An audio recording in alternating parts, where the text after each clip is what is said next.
শুরু করছি মন বাড়িয়ে ছুঁই। ফাবিহা মোমো। আব্বা তাড়াতাড়ি আহেন। এক শহুরাপোলা কুত্তার মতো ভাইরে পিটাইতেছে। ভাইয়ের বাঁচবো না আব্বাজান, জলদি আহেন। অস্থির কণ্ঠে চিল্লাচিল্লি শুনে কলিজা শুকিয়ে এলো সবার। সত্যি সত্যি বাড়ির বাইরে এক অপরিচিত ছেলে বেধম পিটিয়ে যাচ্ছে সাইদুলকে। সাইদুলের নাক মুখ দিয়ে চুইয়ে রক্ত পড়ছে। সেদিকে এক চুল পরিমাণ ধ্যান নেই ছেলেটার। রাগের কারণে ছেলেটার কপালে ঘাম, সেই সাথে হাতের অবস্থা নাজেহাল। তবুও লম্বা উচ্চতার মানুষটা বেপরোয়া ভঙ্গিতে শার্টের দুটো হাতা কনুইতে তুলে ধুমকে পেটাচ্ছে সাইদুলকে। তার পাশেই মাটিতে লুটিয়ে হাহাকার করছে তারা তিনটি ছেলে। শরীরের অবস্থা দেখে বোঝা যাচ্ছে কোনো মায়া দয়া করেনি ছেলেটি। হান্নান দ্রুত পরিস্থিতি সামলার জন্য ছেলেটাকে চিৎকার করে বলল, কে তুমি? কোথা থেকে এসেছো? কেন ওদেরকে মারছো? এই ছেলে। যতই কঠোর হলে এই ছেলেকে দমানো যায় না, সে ভাবভঙ্গি বলছে হান্নান। কথাটা কানে যেতেই হাতের বাঁশটা যেন ক্ষণিকের জন্য থামলো। ছেলেটার নাম মহাতিম আনসারি এবং সে পরিবার সহ গ্রামে ঘুরতে এসেছিল। পথিমধ্যে বড় বাজারের মোড়ে চারটি বখাটে ছেলে মহাতিমের চাচতো ফুপাতো বোনদের গুলোদের সাথে বিশ্রী ইঙ্গিতে কথা বলেছিল। মাহাতিম একটু ছাড় দেয় না ওদের। ভয়ে গিয়ে ছেলেগুলো বাইক নিয়ে পালাতেই মাহাতিম জিপ নিয়ে ছুটে আসে তাদের পিছে।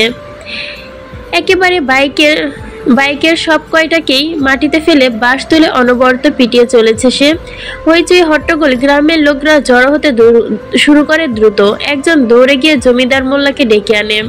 মোল্লা এসেই দেখেন ছেলেটার পরনে সাহেবদের মতো পোশাক, পায়ে চকচকে কালো সুজ, কালো চশমা, কালো প্যান্ট, কালো বেল্টের বেশভূষণ। এক সুদেহী পুরুষ। গায়ের রং ধবধবে সাদা নয় হলেও উজ্জ্বল বর্ণের, মানানসই স্কিন টোন তার। রোদের দাপটে কপাল চুয়ে চুয়ে পানি পড়ছে তার। হাতের চামড়াটাও ভীষণ লাল হয়ে আছে যেন। এবার ছেলেটা শক্ত দৃষ্টিতে বৃদ্ধের পানে চোখে চোখ রেখে তাকালো।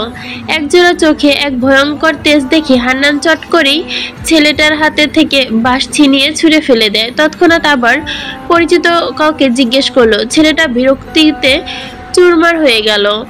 এই কুকুরের বাচ্চাগুলো এমন গ্রামে থাকার সুযোগ পায় কিভাবে? আপনি কি এই গ্রামের মোল্লা না? কিভাবে জল্লুদি কুকুরের মতো গ্রামে পুষছেন?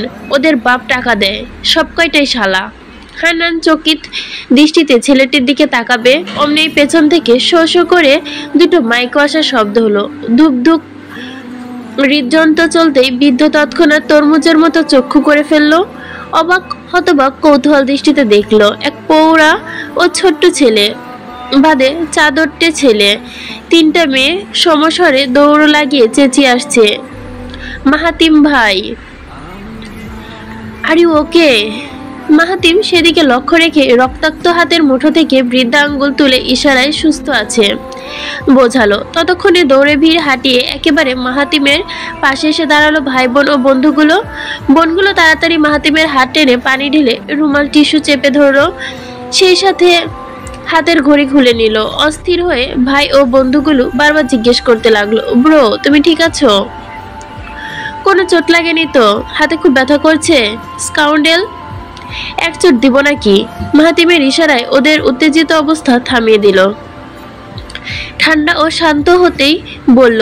এদিকে হান্নান তখন ভুরুতে ভাঁজ করে পৌরের দিকে চেয়ে আছে। হঠাৎ খুশিতে সহাস্য চেঁচিয়ে বলল, মারজানা মা তুমি? কি নসিব গো খোদা! এই সরে দাঁড়া, তাড়াতাড়ি সরে দাঁড়া, আমার মারজা মামা এসেছে। মাগো আসো আসো, এদিকে আসো। পৌরের গায়ে কাতানের সফেদ শাড়ি, মাথায় ঘোমটা, পায়ে নরম কালো জুতো এবং ঠোঁটে মিষ্টি হাসি ছোঁয়া। ঠিক ডান পাশেই মায়ের সাথে আসছে 12 বছর বয়সী মাহাদি। মায়ের দেখা দেখি বৃদ্ধার পা ছুঁয়ে সালাম করে ফেলে। তখনই মার্জা প্রসন্ন কণ্ঠে বলল, আপনাকে দেখতে এলাম বাবা মশাই, আপনার ভিটে বাড়ির নির্মাণ হওয়ার খেতে এলাম, কিন্তু আসার সময় যা হলো, কথা আটকে গেল বৃদ্ধার। আড়ষ্ট হয়ে পুরো ঘটনা জানতে চাইলো মার্জা সব খুলে বললেন। সব ঘটনা শুনে প্রচন্ড ক্ষেপে গিয়ে সাথে সাথে পঞ্চায়েতে ডেকে ওদের বিচার করতে নির্দেশ দিলেন। কুটুম নিয়ে বিশাল বাড়িতে উপস্থিত হতে আপ্যায়নে ধুম পড়ে গেল সবার। হান্নান মোল্লার বয়স 61, 18% জমির ওপর ভিটে বাড়ি স্থাপন করেছে তিনি। গ্রামের মোল্লারূপে বেশ খ্যাতি উনার, তবে একমাত্র জমিদার হিসেবে এখানে জোশ সুখ্যাতি রয়েছে তার। 3টা ছেলে আছে, সেই সঙ্গে 3টা ছেলের বউ। প্রথম ছেলে গত হয়েছে 7 বছর হলো, দ্বিতীয় ছেলে গ্রামের হেডমাস্টার, তৃতীয় ছেলে কাতার প্রবাসী। মোল্লাবাড়িতে কয়েক যুগ পর যেন আগমন হলো কুটুমের। হান্নান সাহেবের বন্ধুকন্যা কত যুগ পর এসেছে। পথিমধ্যে এমন দুর্ঘটনার কথা শুনে ব্যথিত হলেন খুবই, কিন্তু খ্যাতির জন্য লেগে পড়লেন সবাই। প্রচন্ড রূপে মেজাজ খারাপ হয়ে আছে মাহাতিমের। এখানে আসাটাই ওর ভুল হয়েছে। মা কসম না দিলে কখনোই আসতো না এখানে। মাহাতিমের ফুফাতো বোন নীতি ও প্রীতি পায়ের ওপর পা তুলে লেবু শরবত খাচ্ছে। একটু পর মাহাদি এসে বাড়ির রিপোর্ট দিয়ে যাচ্ছে। চাচতো ভাই সমীর সাবির শার্টের কলার টেনে সোফায় বসে আছে। বন্ধু সিয়াম, সৌভিক, তৌফো গরমের জ্বালায় অতিষ্ঠ বোধ করছে। এদিকে সবচেয়ে ছোট চাচাতো বোন ফারিন ঘুরঘুর করছে পুরো বাড়ি দেখে। বাড়িটি দোতলা থেকে 4 জোড়া চোখ অতিথি দেখার জন্য অপেক্ষা করছে, কখন দাদা ভাই তাদের খবরে ঘরে ডাকবে সেটাই প্রহর গুনছে তারা। 3 জনের পরনে বিভিন্ন রঙের শাড়ি থাকলেও কেবল একজনের শাড়িটা সাদামাটা। বোনদের থেকে দূরে দাঁড়িয়ে আকাশের পানে মায়াবিটা তাকিয়ে রয়েছে। গ্রামের রেওয়াজ ও বহুদিনের ঐতিহ্য হিসেবে মেয়েদের শাড়ি পরার নিয়ম। বাকি 3 বোন দোতলার সিঁড়ি ধরে ছেলেগুলোকে দেখার জন্য ছটফট করছে। একটু আগে জানতে পেরেছে বাড়িতে অনেকগুলো সুন্দর সুন্দর ছেলে এসেছে। সবাই দেখতেই লাজবাব, এক একটা জম্পেশ রূপবান। মেয়েগুলো সুন্দরী এবং পোশাক আশাকেও ফিটফাট। এগুলো শোনার পর থেকে প্রচন্ড উৎকণ্ঠায় অস্থির হয়ে গেছে তারা। সুরাইয়া, সাবা, শাহানাজ হালকা গোলাপি সুতির শাড়িতে ভোজা মুখ দাঁড়িয়ে আছে মেহেনুর। হঠাৎ সুরাইয়া যেন শাহানাজের উদ্দেশ্যে চিল্লিয়ে উঠল, আপু আপু, ওই দেখো ওরা আসছে, ওদের খাবার ঘরে দাদাভাই ডেকেছে, তাড়াতাড়ি দেখো আপু, তাড়াতাড়ি। সুরাইয়া থামতে দেরি অমনি একে একে সব ছেলেগুলো ওদের দৃষ্টিসীমানার বাইরে চলে গেল। প্রচন্ড স্পিডে ধুকপুক করতে করতে থাকা বুকটা আরো বেতাল ভঙ্গিতে ছুটতে লাগলো। সত্যি মোল্লাবাড়িতে পুরুষের আগমন অদ্ভুত অনুভূতি সঞ্চয় করেছিল, কিন্তু কে জানতো 3 জোড়া চোখের হাসি হাসি দৃষ্টি আকস্মিকভাবে আটকে যাবে। কে জানতো বুকের হুলস্থুল কাঁপুনি ধক ধক করে চাবুকের মতো পিটাবে। কে জানতো সিনেমা সেই ডায়লগের মতো সত্যি সত্যি হার্টবিট মিস হবে। সিঁড়ির রেলিং আঁকড়ে বরফের মতো শক্ত হয়ে গেল শাহানাজ। মুখের চোয়াল ঝুলিয়ে হা করে ফেলল সুরাইয়া। বিষমের চাহনিতে আশ্চর্য হয়ে শব্দ গুলিয়ে ফেলল সাবা। সকলে হইচই চিল্লাচিল্লি যখন সহসা থমকে গেল, তখন কৌতূহল মনে পিছু তাকায় মেহনুর। 3 বোনের এমন মুখভঙ্গি দেখে সাথে সাথে ভুরু কুচকায় করে সে। দোতলা থেকে নিচে দৃষ্টি ফেললো। অমনি শরীরের প্রতিটি পশম খাড়া হয়ে গেল, কাটা দিয়ে সূচের মতো বিঁধল। শুধু দৃষ্টি আটকে রইল দেহি সুদীর্ঘ সমধর্ণের ন্যায় এক সুদর্শন পুরুষের ওপর, যার প্রশস্ত বুকটা কালো শার্টের আড়ালে আটসাট ভাবে ঢেকে আছে। শার্টের 2টো টপ বোতাম খোলা, কারণে উন্মুক্ত বুকের কিছুটা অংশ দেখা যাচ্ছে। লোভনীয় বস্তুর মতোই, নয়তো অনেকটা কঙ্কালের মতো তাকিয়ে আছে তার বিশাল বুকের দিকে। কোমরের কালো বেল্টার সাহায্যে শার্টটা ইন অবস্থায় রয়েছে। কানে ফোন লাগিয়ে অন্য হাতটা পকেটে গুজে মানুষটার রকচটা ভঙ্গিতে চলে যাচ্ছে। মাথায় 1 ঝাঁকড়া চুল, টিম কাটে রূপ নিয়েছে সেই চুলগুলো জেলের কারণে অটল হয়ে রয়েছে। মুহূর্তেই অল্প সুদর্শনটাকে দেখে তৃষ্ণা মিটল যেন তার। আর সহ্য করতে পারছে না। তৎক্ষণাৎ চোখের পাতা বুঝে ফেলল সে। কেউ জানে না আগামীকাল কি হতে চলেছে, কেউ কিছুই জানে না কি হচ্ছে, কিভাবে মুখী হবে এই মানুষটার। কেউ কি বেঁকে বসবে শেষমেশ, নাকি অপেক্ষা করছে অন্য কিছুর ক্ষণকাল ধরে। বিধ্বস্ত শরীর নিয়ে রুমে ফিরল মাহাতিম। রাগে ক্ষোভে বিরক্তে কালো শার্টটা টেনে টুনে যে খুলবে অমনি দরজায় যেন কে টোকা মেরে দৌড় বাড়ালো। মাহাতিম এই অবস্থায় দ্রুত শার্টের বোতাম লাগিয়ে তৎক্ষণাৎ দৌড়ে গিয়ে দরজার বাইরে মুখ দিল, কিন্তু আজব ব্যাপার, বাইরে কেউ নেই। প্রচন্ড আশ্চর্য হতে থাকে। গিয়েও খেপে উঠলো মাহাতিম, গলা ফাটিয়ে চেঁচিয়ে ডাকলো, সৌভিক, সিয়াম, তৌফো, এক্ষুনি আমার রুমে আয়। সৌভিক, তুই কি শুতে পাচ্ছিস? কথা শেষ করতেই দেরি সবটা রুম থেকে ছুটে আসতে দেরি নেই, বেরিয়ে এলো কাজীর ও বন্ধুরাও। সৌভিক দৌড়ে এসে মাহাতিমের রুমে ঢুকতে একে একে সবাই চলে এলো।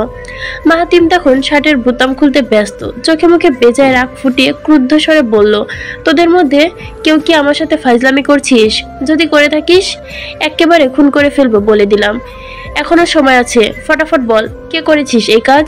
প্রচন্ড অবাক হয়ে একে অপরের দিকে বিষময় দৃষ্টিতে তাকালো সবাই। পরক্ষণে সবাই সমস্বরে জবাব দিল, অসম্ভব, আমরা কি করেছি? মাহাতিম সে কথায় উত্তর দিল না, শার্টটা খুলে বিছানায় ছুঁড়ে ফেলল। খালি গায়ে বিছানায় বসে একে একে বিছানার দিকে বিক্ষোভ দৃষ্টিতে কোমর থেকে বেল্ট খুলে হাতে পেঁচাতে লাগলো। পেঁচাতে গম গম গলায় বলল, একটু আগে দরজায় কে নক করেছে? আমি যে রুমে প্রাইভেসি মেনটেন করি সেটা কি তার স্মরণ নেই? তাড়াতাড়ি বল কে করেছিস? সবার মুখ নিষ্পলক ভঙ্গিতে কাচুমাচু করছে। মাহাতিম এখানে আসার পর থেকে ভয়ঙ্কর রাগ দেখাচ্ছে, যেখানে ওর মধ্যে তো রাগের কোনো চিহ্নই ছিল না। সর্বদা হাসি খুশি ও ফাজলামি করাটাই যার পছন্দ, সেই ব্যক্তি এত শক্ত আচরণ, এটা যেন মানা খুবই কষ্টকর। সৌভিক নীরবতা ছিন্ন করে মাহাতিমের পাশে এসে বিছানায় বসলো। শালা, কি কারণে রাগ দেখাচ্ছিস বলতো? তুই তেমন রাগ দেখানোর বান্দা না। এখানে আসার পর তুই জলমুখী বারুদ করে বসে আছিস, ব্যাপার কি বলতো? মাহাতিম রাগী দৃষ্টিতে সৌভিকের দিকে তাকালো। ওই দৃষ্টিতে ক্ষুব্ধতার স্বরে দাঁত চিবিয়ে বলল, একটা রিসোর্ট বুক করলে কি হতো? মা এমন নস্টালজিক প্লেসে আনবে কল্পনাও করিনি। আমি বরাবরই না করছি ঘোরার জন্য, কোনো গ্রামের কথা তুলবে না, আমার গ্রাম পছন্দ না। সেই জায়গায় আমাকে গ্রামে এনে ছেড়ে দিল। আমি কালই এখান থেকে চলে যাব, no matter what, I want to go. মাহাতিমের তেজালো কথা শুনে তৌফিক নিরুদ্যোগ হয়ে বসলো। আগুনে ঘি ঢেলে ভয়ঙ্কর করার মতোই হবে ভেবে চুপ রইল সে। এর মধ্যে চাস্তো বোন ফারিন অপ্রসন্ন কণ্ঠে বলল, মাহাতিম ভাই, তুমি তো আনইজি ফিল করছো, বলবে? দুপুর থেকেই দেখছি তুমি গোমরামুখ এবং রাগি রাগি হয়ে আছো। কেন করছো ভাই? কেউ কি কিছু বলেছে? এবার ফারিনের প্রশ্নের ফুফাতো বোন নীতিও যুক্ত হলো। অনুযোগের সুরে বলল, ভাই তুমি কি সত্যি কিছু লুকাচ্ছ? এটা আমিও দেখছি, খাবার টেবিলে বসেও তুমি ঠিকমতো খাওনি। ভাইয়া, কি হয়েছে তোমার? আমাদের কাছে খুলে বলো তো। মাহাতিম দৃষ্টি নত করে ফ্লোরে তাকিয়ে রইল। উত্তর না পেয়ে চাচাতো বোন এবং চাচাতো ভাই সাকিব শান্ত সুরে বলল, তুমি কি এই বাড়ির মেয়েদের জন্য অ্যাড ফিল করছো? প্রশ্ন ছুটতে একজোড়া চোখ সাবিরের দিকে ভয়ঙ্কর ভাবে পড়ল। সাবিরের এতটাই বিব্রত কখনো হয়নি। সে সাথে সাথে চোখ নামিয়ে কণ্ঠ নিচু করে বলল, আই এম সরি মাহাতিম ভাই, বাট আমার মনে হচ্ছিল মেবি তুমি মেয়েগুলোর জন্যই সেফটোকেট ফিল করছো। সাবিরের স্মাল মুখটা যেন মেজাজটা শান্ত করলো মাহাতিম। শক্ত কণ্ঠে বলার জন্য ঠোঁট খুললেই সে দ্রুত সামলে নিল, ধাতস্থ সুরে বলল, এবারই ছোট মেয়েটা জাস্ট বেহায়া। খাবার টেবিলে বসেও আমি শান্তি পাইনি, একটু পরপরই আমার গা ঘেঁষে দিয়ে চলে যায়। এতে ছ্যাঁচড়ে একটা মেয়ে হয়। ওই মেয়ে কি জানে না আমি ওর কত বড়? এভাবে আমার সাথে ঘেঁষাঘেঁষির মানে কি? আমাকে দেখিলেই বিনা কারণে হিহি করে হাসছে, মেজাজটা খারাপ হয়ে যাচ্ছে। ওই বুলশিটের জন্য আমি এখানে থাকবো না, ব্যাস। রাগের ভঙ্গিতে তেজে মিশে কথাগুলো শেষ করলো মাহাতিম। হাতে পেঁচানো বেলটা ঠিকঠাক মতো বিছানায় চাকতির মতো করে রাখলো।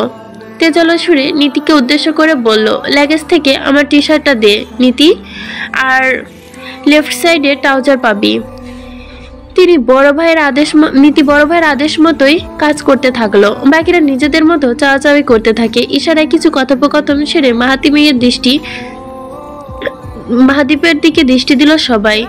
তোফো বুক ফুলিয়ে রাগ দেখিয়ে বলল, দোস্ত বিলিভ মি, তুই একা এখানে ভিকটিম না, আমিও ফাঁসছি। ছোট মেয়েটা আস্তে একটা শয়তান, কানের নিচে থাপড়াইতে ইচ্ছা করছে আমার। আব্বুরে ইনফর্ম করে জানালে কাছে গেছি, অমনি পিছন থেকে ঘ্যাটম্যাট করে হাসছে। মাইরি এই জঘন্য হাসি। আরেকবার সামনে পাইলে রে, দেখিস চুল ছিঁড়া কি করি। তৌফিকের উত্তেজিত অবস্থার মধ্যেই প্রীতি কপাল কুঁচকে প্রচন্ড আশ্চর্য দৃষ্টিতে তাকালো। ততক্ষণে নীতিদয় সাদা টি শার্ট মাহাতিম পরছিল। প্রীতি নিজের বিষময় উগরে তৎক্ষণাৎ বলে উঠল, তোমরা কি যাতা বলছো ভাই? ছোট মেয়ে মেয়ে কি করছে? ওকে কি তোমরা চিনো? ওকে কি দেখেছো? ওকে দেখলে তোমাদের প্রশ্ন এ কথা তুলতে পারতা না। তোমরা যার কথা বলছো সে মেবি মেজোটা হারে হারে ফাজিল। ওই তোমাদের সাথে ইয়ার্কি করছে। প্রীতির কথায় সাই জানিয়ে শেষে ফারিন নীতিও যুক্ত হলো। ফারিন বিরক্তি সুরে বলল, আমিও প্রীতির কথায় একমত। এবারই 4টা মেয়ে, বড়টা শাহনাজ, মেজোটার নাম সুরাইয়া, সেজোটা সম্ভবত সাবা, আর ছোটটার নাম মেহনুর।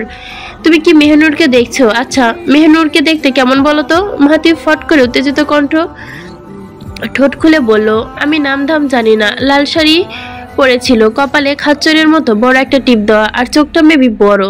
গায়ের রং স্বভাবত প্রীতির মতোই, বাট ওই মেয়েটা আরো চাপা। ভাইয়ের মুখে এমন উটকো বর্ণনা শুনে ফারিন ও নীতি মৃদুস্বরে হেসে ফেলল। প্রীতি তাদের অল্প হাসিতে যুক্ত হয়ে সলকণ্ঠে বলল, ভাইয়া, মেহনুর তোমার চেয়েও ফর্সা। সাহিত্যিক ভাষায় ওর ডাগর ডাগর চোখ, কপালের টিপ তো দূরে থাক, ওর মুখে সামান্য কেমিক্যাল পর্যন্ত মাখে না। ওর পরনে হালকা গোলাপি রঙের শাড়ি ছিল। আর তুমি যার বর্ণনা দিলে ওটা সুরাইয়া, দা ফাজিলের হাড্ডি। মেহনুর তো কত শান্ত, একদম লক্ষ্মী একটা মেয়ে। ও তোমাদের সামনে আসবে না। তুমি জানো মাহাদি সারাক্ষণ মেহনুরের কাছে থাকে? শক্ত মুখে কিছুক্ষণ নীরব থেকে সরু চোখে তাকালো মাহাতিম। গলাটা শান্ত করে জিজ্ঞেস করলো, বয়স কত ওই মেয়ের? তোর যে ছোট না? প্রীতি হো হো করে হেসে বলল, ভাইয়া, ওই মেয়ে ফারিনের চেয়েও ছোট। আমি যদিও ইন্টার কমপ্লিট করে ফেলছি, কিন্তু মেহরুন সেই তুলনায় একদম ছোট মানুষ। প্রীতি কথা টেনে মেরে এবার ফারিন বলে উঠল, জানো ভাইয়া, এই বাড়ির রুলস বড় অদ্ভুত। এখানে ছোট বড় সব মেয়ে শাড়ি পরা লাগে। মেহনুর যে কত ছোট সেটা কিন্তু শাড়ির জন্য বোঝা যায় না। তবে একটা জিনিস সত্যি, মেহনুর মেয়েটা খুব মিষ্টি। মাহাতিম ওদের অযথা বকবক শুনে চাপা বিরক্ত মুশড়ে পড়ছিল। এসব বেহুদা পেঁচাল তার শুনতে ভাল লাগছে না। সোজাসুজি ওদের চলে যেতে বলল। নীতি, প্রীতি, ফারিন সহ চুপচাপ সবাই রুম থেকে বেরিয়ে চলে গেল। দরজায় ছিটকিনি তুলে দরজার পর্দাটা টেনে বিছানায় শুল মাহাতিম। মাথা নিচে ডান হাতে তালু ঢুকে দৃষ্টি সরাসরি ঘূর্ণীয়মান ফ্যানের দিকে স্থির করে ভাবতে লাগলো এই বাড়ির হান্নান শেখের কথা। হান্নান ভাই হচ্ছে নানার বন্ধু। নানা ভাই এখন আর বেঁচে নেই, তিনি মারা গেছেন অনেক বছর আগে। হান্নান শেখের কোনো মেয়ে না থাকায় তিনি মার্জাকে প্রচুর আদর করতেন, নিজের মেয়ের মতোই ভালোবাসতেন। এজন্যই নিজের বাবাকে বাবা আর হান্নান শেখকে বাবা মশাই বলে ডাকতো মার্জা। কিন্তু বিয়ের পরই যোগাযোগ কমে যায় বাবা মশাইয়ের সাথে। মাহাতিম দুনিয়ায় আসার পর থেকে সাংসারিক চাপে ব্যস্ত হয়ে পড়ে, যোগাযোগে ক্ষুণ্ণ হয়ে যায় তাদের সাথে। মাহাতিম ছোট্ট থেকে গ্রাম অপছন্দ করত। গ্রামের সৌন্দর্য সম্পর্কে রুচি কম ছিল, কিন্তু মার্জা অনেকটা জেদ দেখে গ্রামে এনেই ছাড়ে। হয়তো হায়াত মাউতের কথা তো চিন্তা করা যায় না। হান্নান শেখের সাথে সময় কাটাতে এলেন। মায়ের আদেশ অমান্য করার স্পর্ধা দেখাতে পারেনি মাহাতিম। চুপ করে নতমুখে সবকিছু মেনে নিয়েছে। কিন্তু এবারের মেজ মেয়েটার উগ্র আচরণে প্রচন্ড গা জ্বলছে তার। এমনিতেই মেয়েগুলোর বয়সে খুব ছোট, তবু সুরাইয়ার আচরণ একটু বেশি জঘন্য। কাল যদি উটকো কিছু করার চিন্তা করে ঠাস করে দুকলে দুটো বসিয়ে দিবে আঙ্গুলের ছাপ। মনে মনে তীব্র সংকল্প করে ঘুমিয়ে পড়ল সে। রাতে পরম শান্তি, পরম ঠান্ডা, পরম আবেশিতভূত অবস্থায় কাটলো ওর। ভোর 5টা না বাজতেই ফোনের অ্যালার্মটা বাজতে লাগলো। ঘুম ভেঙে অরস্য ভেঙে বিছানা থেকে উঠে দাঁড়ালো মাহাতিম। অ্যালার্মটা বন্ধ করে ট্রাউজারের পকেটে সেটা ঢুকিয়ে দরজা খুলে চুপচাপ বাইরে পা বাড়ালো। ওর রুমটা বারান্দার শেষ প্রান্তে ছিল বলে লম্বা বারান্দায় হেঁটে আসতে হলো। আস্তে আস্তে বারান্দার নিচে দৃষ্টি ফেলে। বাড়ির মহিলারা জেগে উঠেছে। মাহাতিম সিঁড়ি ধরে নিচে নামলো। বড় বউ সুজলা এগিয়ে আসলো, ঝলমলে মুখে হাসি ফুটিয়ে বলল, তুমি দেখি খুব তাড়াতাড়ি ওঠো মাহাতিম, অথচ তোমার মা এখন ওঠেনি। রাতে তোমার ঘুম হয়েছিল তো বাবা? দেখো বাবা, মিথ্যা বলো না, কষ্ট হলে সব বলবে, কেমন? মাহাতিম সবজ হাসিতে জবাব দিল, জি আন্টি, অবশ্যই বলবো। আমার ঘুম খুব ভালোই হয়েছে। তাছাড়া ভোর সকালে ওঠা আমার দীর্ঘদিনের অভ্যাস। এই অভ্যাসটা মা করতে পারেনি, এজন্যই ঘুমিয়ে আছেন। উত্তর শুনে মিষ্টি হেসে দিল সুজলা। হান্নান শেখের মরহুম বড় ছেলের স্ত্রী উনি। শাশুড়ি মারা যাওয়ার পর থেকে উনি দুহাতে নিপুণভাবে সংসার সামলাচ্ছেন। মাহাতিমকে হাত মুখ ধোয়ার জন্য কলপারে নিয়ে গেলেন এবং এক বালতি ও মুখ ডুবিয়ে সেই মাহাতিমের দিকে এগিয়ে দিলেন। মুখ ধোও বাবা, আমি তোমার জন্য তোলা গামছাটি নিয়ে আসছি।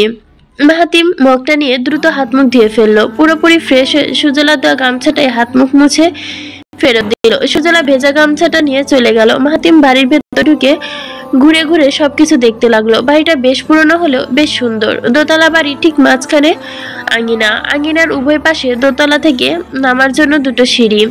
দক্ষিণ দিকে সাইড করে বাড়ির মেয়েরা থাকে, উত্তর দিকে সাইডে থাকে কুটুম অর্থাৎ অতিথি।